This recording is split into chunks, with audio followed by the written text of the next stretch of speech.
Tere hommikust! Tahaksin eilse jätkuks mõnda asja veel täpsustada või laiendada, sest mul tuli juhatus. Ja mõnikord on nii, et tõde võib olla natukene ka ehmatav alguses.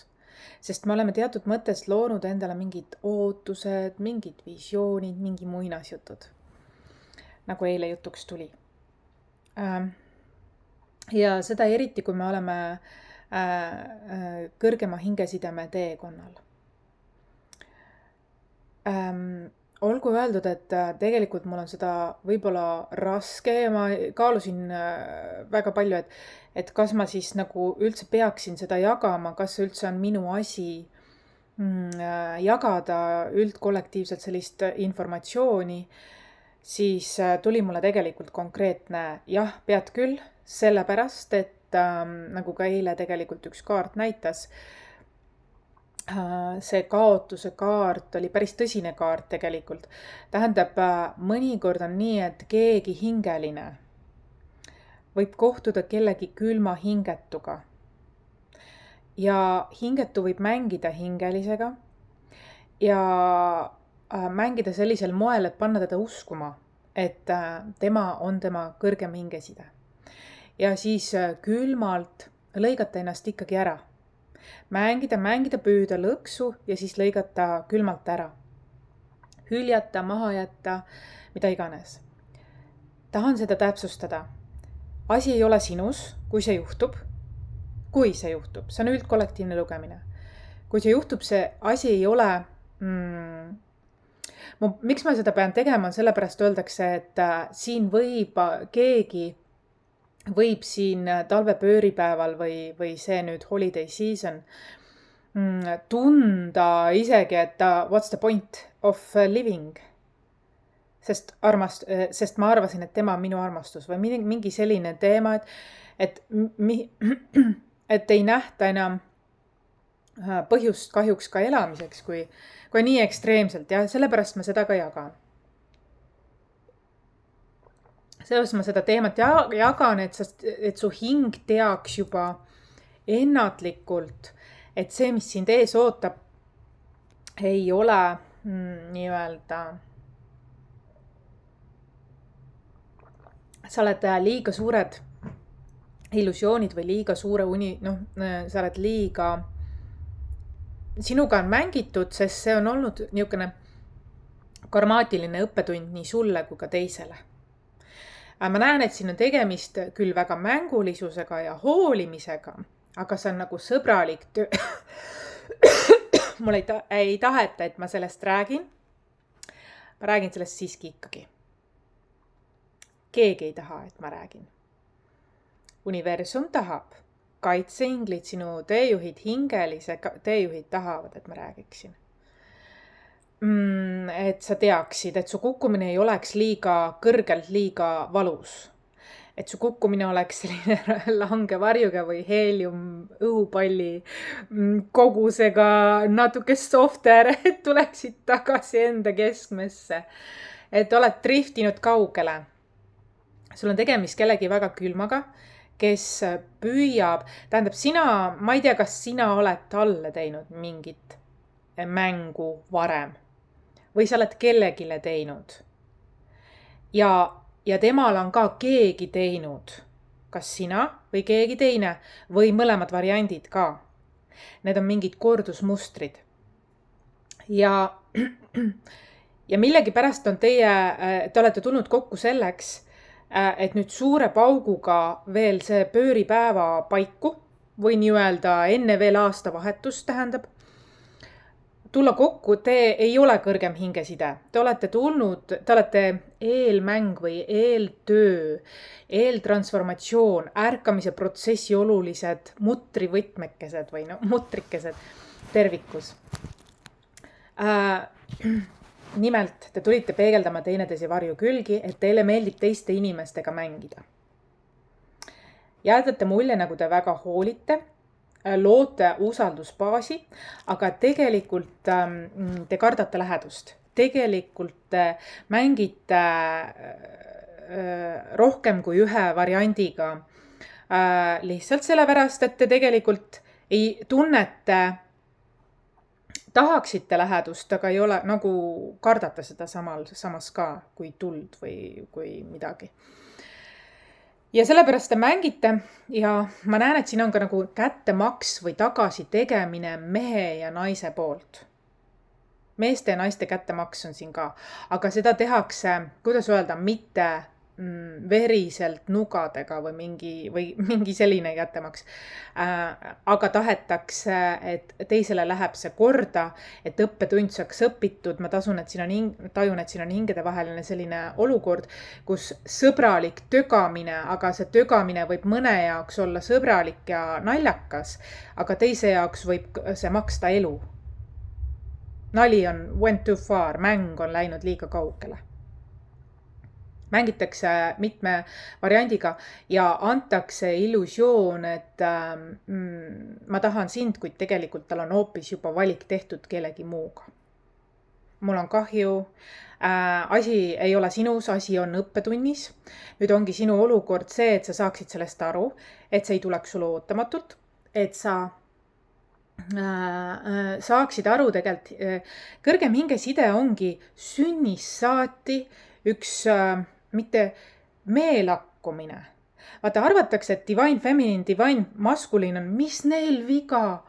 Need on õnnistatud sünnist saati ja kõik see.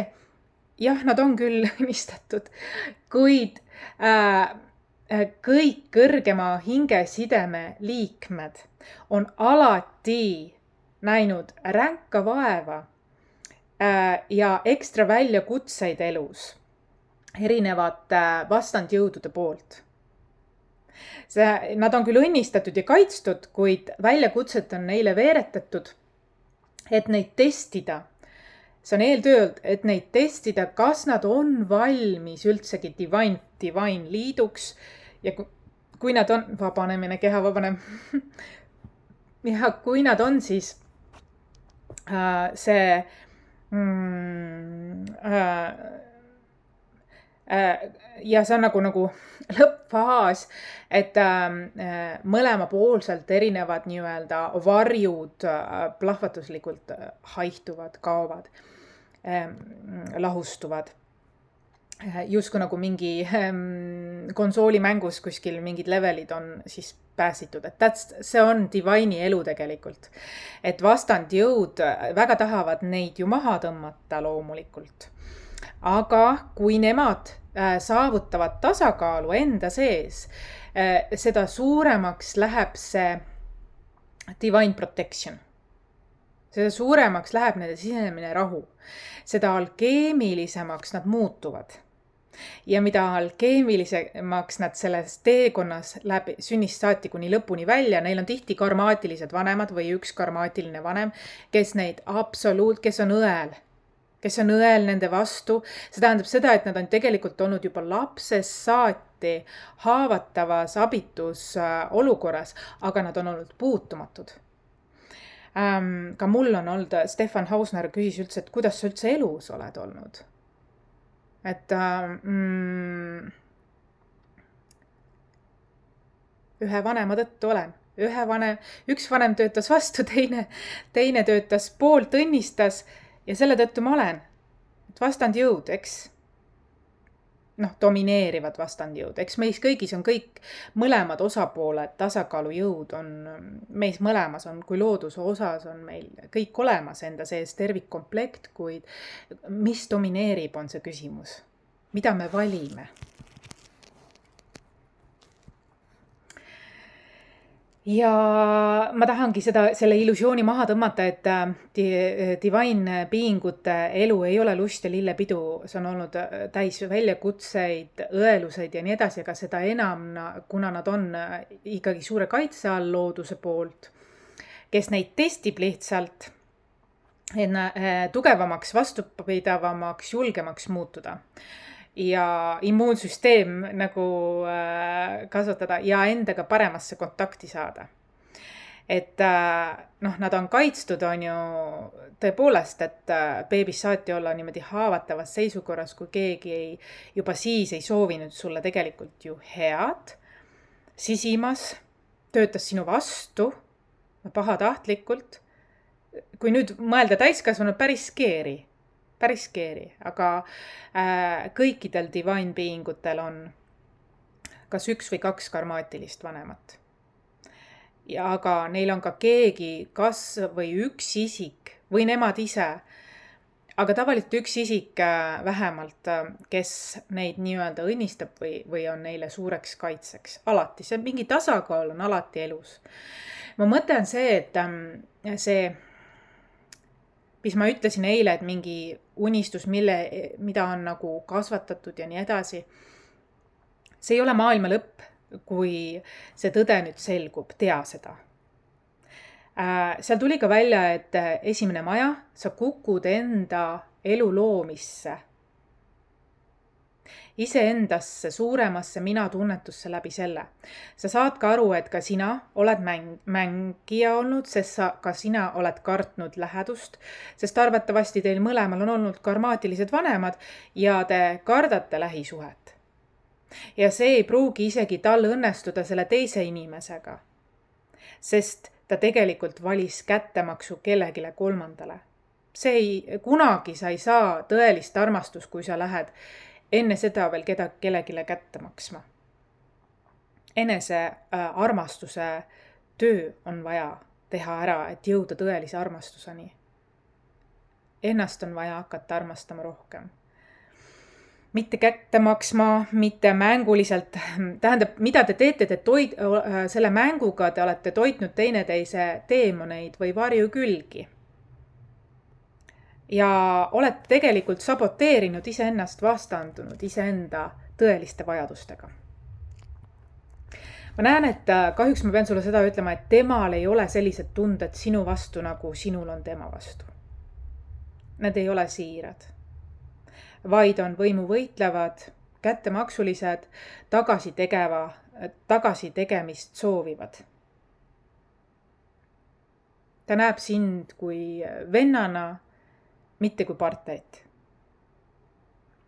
Kas on hoolimine seal? On küll. Kas on mõistmine seal? On küll. Aga seal on selline nagu võimu võitlev tagasitegev, kuidas öelda? Te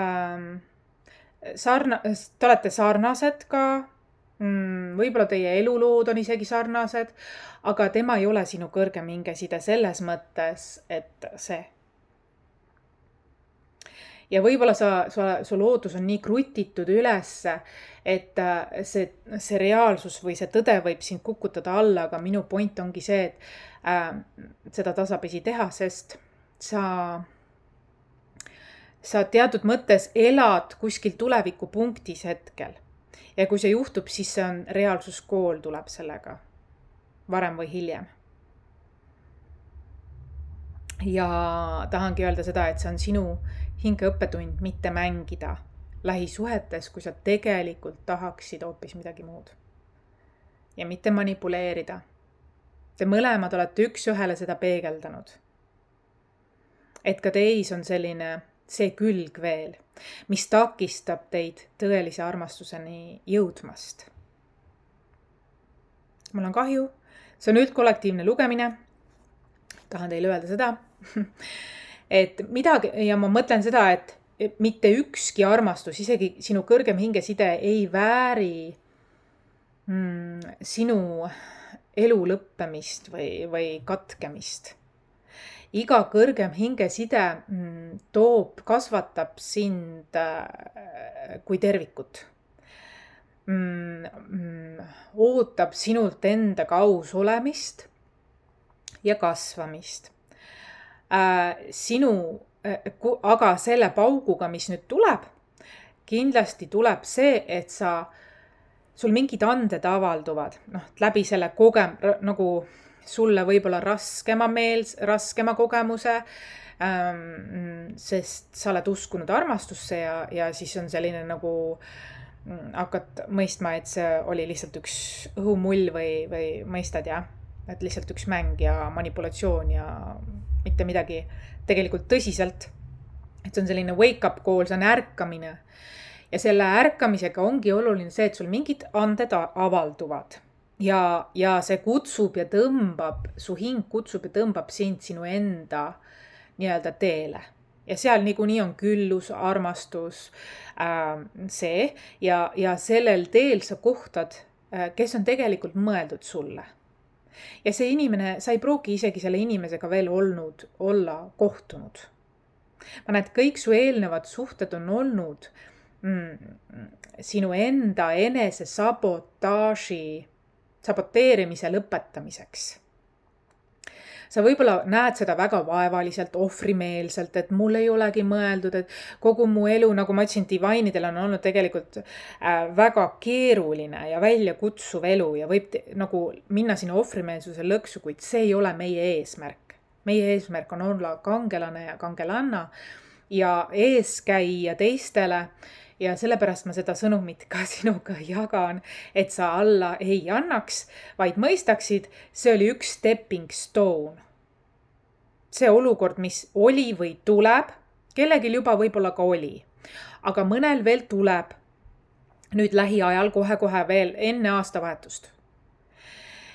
Mitte ükski hingeline või hingetu ei vääri sinu allaandmist. Sina oled oma enda kõige parem suurem sõber, sina kui tervik. Ja parimad ajad on veel ees. Tahad su teejuhid sulle ka öelda. Muide, väga tihti raiutakse seda, et maskuliin on justkui nagu parem, feminiin on vasakpool ja nii edasi. Tegelikult ka isegi konstellatsioonis seda mainitakse, no ühisväljatööd tehes. Aga ma üha enam näen, et mina nii rigidly, nii kinnisideeliselt selles kinni ei oleks. Just nagu meil on feminiin ja maskuliin igas ühes meis eraldi indiviidselt ka sees energiad, algenergiad, siis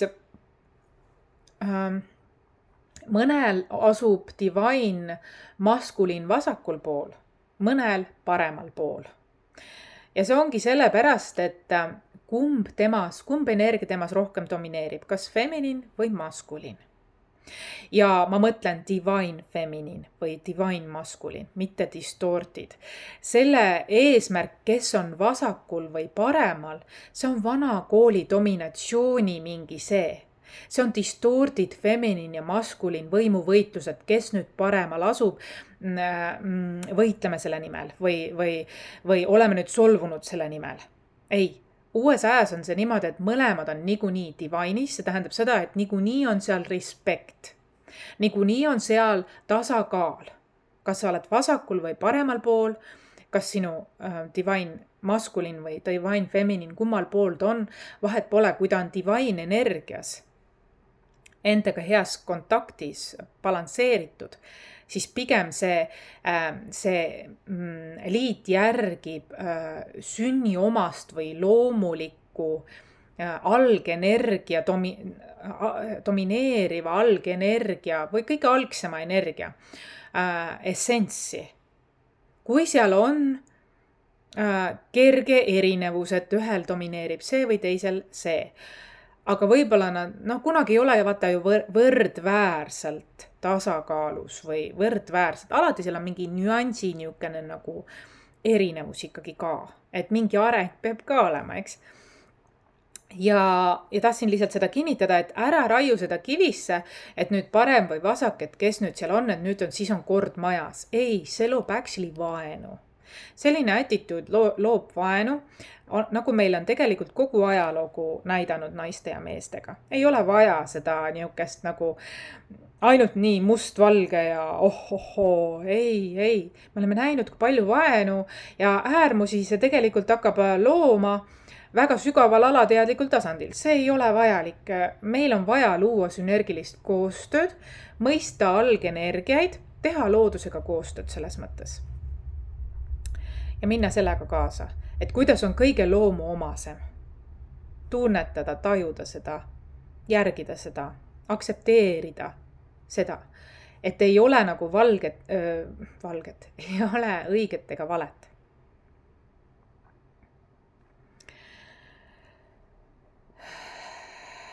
Tahan ka öelda seda, täiesti umbluu random tekst, kuid on vaja öelda. Kui sa armastad oma vanaema või vanaisa, aga ta läheb liiale.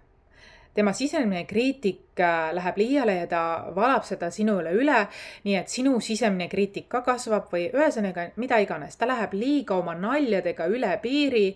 Need on juba füüsiliselt, emotsionaalselt, mentaalselt kurnavad. Nad on türaniseerivad, nad enam ei ole kerge huumor ega naljakas, see on juba üle võlli minek, eks ju. Isegi nagu too much. Siis on sul vaja seda öelda. Ma tean, et sa tahad olla hea tüdruk, hea poiss ja austad oma vanemaid või vanavanemaid, kuid kui nad lähevad millegiga korralikult äärmuslikult üle piiri, siis tegelikult sul on õigus öelda, et kuule, see on liiga palju. Sa läksid liiale, et tõmba natuke koomale, et austa minu piire. Sa ju soovid, et mina sinu piire ka austan. Tahan sulle seda öelda, et mõnikord me tahame olla liiga tublid ja me jätame ütlemata, me surume alla. Kuid tegelikult mida me teeme, me aktsepteerime, võtame vastu tema mustreid. Ja niimoodi võib olla ka, et see võib avalduda ka väljaspool teie suhet kuskil töö juures või kuskil keegi niimoodi teeb samamoodi. Et ta hakkab peegeldama meile sellepärast, et ta provotseerib meid selleks, et me tegelikult ennast kehtestaksime, ennast väärtustaksime ja armastaksime rohkem kui kedagi teist endast väljaspool. Isegi inimestega, keda me armastame, austame, on vaja ausalt need asjad nüüd istuda maha ja rääkida, kas kohe koha peal või siis tagant järgi, igatahes tee seda. Kas suuliselt, kirjalikult, palun tee seda. Sest niimoodi sa võtad oma väe tagasi. Sa annad oma väe ära. Sa oled liiga suure südamega. Sul on vaja kaitsta oma džemmi, oma südant, oma hinge, oma seda. Ja selleks on vaja siin sulle ennast kehtestada. Kui keegi läheb tõeliselt üle piiri. Huvitav on see, et sa ütled talle, kui ta teeb liiga sinu lähedasele, aga sa ei ütle, kui sulle tehakse. Sa pead ennast ka kaitsma. Sa oled unustanud ennast kaitsta. Sa mõtled, mul ei ole midagi, see läheb nagu hane selga vesi. Ei, asi ongi selles, et see on sinu hinge õppetund on ennast kehtestada ka sellistega. Sul on õigus nõuda samamoodi austust tagasi, nagu sina südamlikult jagad. Ära karda seda teha. Võib isegi olla nii, et hinge tasandil ta ei ole kiuslik sinuga, vaid ta provotseerib, et sa seda tegelikult teeksid. Ta nii kaua läheb nii lõpuni välja äärmustesse sind kiusates, kuniks sa seda teeksid. Ta tegelikult on see hinge tasandil kaitse ja armastus, et sa õpiksid seda teistega tegema. Ta treenib sind. See on tegelikult õppetund. Et edaspidi, kui teda enam ei ole või kui tema ei ole ümber, sest tegelikult ta väga armastab sind ja austab sind, aga ta hinge tasandil on teil kokkulepe, et ta provotseerib sind nii kaua, kuniks sa õpid seda tegema. See võid tunduda kiuslik ja pahatahtlik ja kõik see, aga õpi siis seda tegema, kas või algselt kirjalikult või tagant järgigi, kui sa ei julge kohe öelda. Sest sa imetad teda alt üles ja ma saan sellest aru südamlikult. Ta on sulle armas ja sa tead, et sisimas ta on hea inimene ja sul on õigus, on küll. Aga ikkagi, kui sa tead, et see on off, midagi on off, siis sul on vaja kehtestada. Ja algav aasta seda ka soodustab. Mida ma veel õppisin? Spirituaalsed uudised jälle, siin on mix of things, kollektiivne energia, ju siis on vaja. Kui siin midagi sind kõnetab, pane like, saada tasakaalupanus. Tule seansile edasi vaatama seda teemat. Ja ole hoitud, et aga üks teema siis veel, mis on olnud aktuaalne viimase aja mulle ja väga suur wake-up call ja väga suured energia, vibratsioonid, lained, külma-värina lained on läbinud mind kui tervikut. Ja isegi kui ma tean inimesi, kes sellistesse asjadesse, nad neid ei huvita need asjad või nad ei vaata nii sügavuti, ma olen nendega seda jaganud ja ma tean, tähendab, miks ma seda tegin, on sellepärast, et see on tõde, esiteks, sest mu keha reageerib nii. Teiseks ma tean, et see aitab neil ennast kas praeguses hetkes kaitsta või tulevikus. Seda ütlesid mulle mu teejuhid ja nende kaitseinglid. Ja võib-olla ka sul on sellest kasu. Nimelt, kui sa oled teadlik lapsevanem, väga paljud ma usun, et on tänapäeval, ja sina oled võtnud nõuks, et sina oled hoopis, tähendab, sina rakendad vanemluses selliseid tänapäevasemaid võtteid. Sa oled palju lugenud, kuidas olla mingis osas nagu teadlikum, targem ja nii edasi. Kuidas parem omavaheline suhtlus oleks ja nii edasi, kuidas, ühesõnaga transformeerinud väga palju tegelikult. Olnud generatsioonide vahelise mustrite murdja, mingite mustrite, mingite traditsioonide edasikandja kindlasti oled sa ka. Ja see on okei. See on okei leida seal balanss. Aga vahel on nii, et me nagu oleme seda teinud kaitsest, et meie lastel oleks parem. Sest võib-olla, see on eriti neil, kellel on võib-olla olnud nartsissistlikud vanemad. Ja tihti, kui ühel vanemal on, siis on ka teisel peegelefekt seal. Tihtilugu seda ei vaadata nii, sest üks võib-olla tegeleb, see on väga suur õnnega koos, kui mõlemad vanemad on teadlikud vanemad ja pühendavad sellele. See on super, palju õnne, see on väärtus. See muudab elu poole kergemaks ja ma usun, et see koostöö on ka väga tore siis. Mõistmine ja armastus sellises kohas nagu on tasakaalus, balansis. Aga tavaliselt teine ei vaata süvitsi enda asju, aga üks vaatab. Siis tegelikult ja mõnel võib tekkida seal hinnang, et tal on kõik need teemad on ju. Aga tegelikult sul on ju ka. Aga sa ei ole viitsinud vaadata ju. Et teil on täpselt peegelefektid. Ma tahan siin öelda, tõmmata hinnangud maha, et kui te olete kokku saanud lapse vanemlusena, siis siin on peegelefektid. Te tulitegi neid mustreid tegelikult koos hingetasandil läbima, vabastama ja nii edasi, et koos pärandina anda energeetiline pärand, õnnistus oma lastele koos edasi kergusega, tasakaalus õiglusega. Sest kui sinul olid nartsissistlikud vanemad või üks vanem, siis tegelikult ka teisel poolel olid seda. Ja võib-olla te olete koos kokku leppinud, et meie teeme teisiti näiteks mingis selles osas, eks ju. Kindlasti oli toit laual, kõik kodu oli, kõik oli, aga energeetiline, emotsionaalne, vanasti oli teised lood, eks ju, teised taipamised ei olnud teadlikkust ja nii edasi. Sa oled teinud maksimaalselt pühendunud, et su ise olla oma lastele siis teistsugune.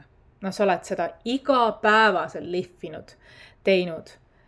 Uuesti täiendavalt rikastavat. Vigade parandus, täiendus, ma võtan selle, nii edasi, kõik need tööd, võtnud aega, pühendunud. Ja siis su laste elus või lapse elus võib juhtuda midagi, mis sa mõtled, et kus see tuli? Mina ei ole olnud oma lapsele niimoodi. Näiteks mingi naisega kuskil kas töö juures, koolis, lasteaias on mingi täiesti selline käärid, sellised, samamoodi nartsissistlik situatsioon. Sa mõtled, et oh my god, ma olen täiesti energeetiliselt puhastanud, füüsiliselt kõigate pidi puhastanud, kus see nüüd tuleb. Ja mul tuli taipamine, et see on põlvkondade ülene muster nii-öelda või kuidas öelda. See tähendab seda, et ma olen teinud küll sisetööd vaikides, mõlemad vanemad või keegi teadlik vanem on teinud sisetööd, lugenud raamatuid, kursuseid, mediteerinud, kõik need asjad, aga sa ei ole rääkinud lastele selliseid täpsemad, detailseid kogemusi, mis on sinu lapsepõlves olnud või teie lapsepõlves olnud ja mida sina püüad teha, tähendab, sa ei ole seda väga jaganud, kuidas sa oled pärandanud midagi väärtuslikku. Ja nüüd ongi see, et kui laps ei ole sellest teadlik, mis oli, kui ta ei ole teadlik ka sellest pahupoolest, siis alateadlikult ta võib teadmatusest võib tõmmata sarnaseid olukordi. Ja nüüd ongi oluline lapsevanemana seda märgata ja kui sellised olukorrad tekivad, et see ongi põlvkondade ülene. See tähendab seda, et see tõepoolest ei ole olnud sinu investeering, vaid see on olnud vupsanud sealt, et veel tulla väljakutset põlvkondade üle, ehk siis mitte vanemad, vaid vanavanemad. Vanavanemate muster. Kas siis armastusloos või mingid muus sõpruses või nii, töö juures või kuskil nii. Ja tekib see, kui sa sellest lahti ei räägi, kui sa seda ei jaga, ei suhtle, ei räägi, ei too valguse kätte, teadlikkuse kätte ka lapsele, et sina tead, aga kui sa lapsega seda ei jaga, siis ongi nii, et need teadmatuse mustrid tekivad ja siis tekib selline mõte, et aga on ju, kus see tuleb siis käärid, et mina ei ole ju niimoodi teinud, ma olen ju kõik ära teinud. Aga see ongi see ainuke erinevus ongi see, et räägi ka elu nendest külgedest. Siis oskab laps ka hinnata või märgata seda, et ta võib-olla automaatsena on võtnud seda, et kõik vanemad ongi sellised, kes teadlikkusega teevad, ei ole. See on suur väärtus, see on suur investeering ja pärand. See on õnnistus. See on igapäevane töö ja pühendumus. Ja tihti sellised vanemad, kes sellega tegelevad nii pühendunult, keegi on nende elus olnud. Keegi kas või üks kaitseingel, kes on neile mingit õnnistust pakkunud. Kas üks vanematest, vanavanematest või midagi sellist. Ma loodan, et te saite aru, mis ma selle põlvkondade ülese seletusega mõtlesin. Rääkige alati ka, mis on olnud valesti julgelt. Sest kui te seda ei räägi ja see jääb kuhugi pime kohta, siis hakkab ennast taas looma. Kui see on vihatud, põlatud välja selle, siis hakkab ka taas looma. Kui see on teadlikkuse kätte toodud, siis võib isegi mingi väga sügava mustri, mis on hävitava loomuga, vabastada, täiesti nullida. Lihtsalt rääkimise teel. Alati rääkimise teel ei piisa. Kindlasti on vaja ka abi, kui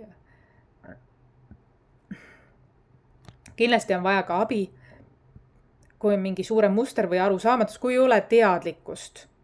Kui on mõistmine, et midagi on valesti, aga ma uurin, küsin abi ja siis see avaldub paremini, vabaneb paremini ja nii edasi.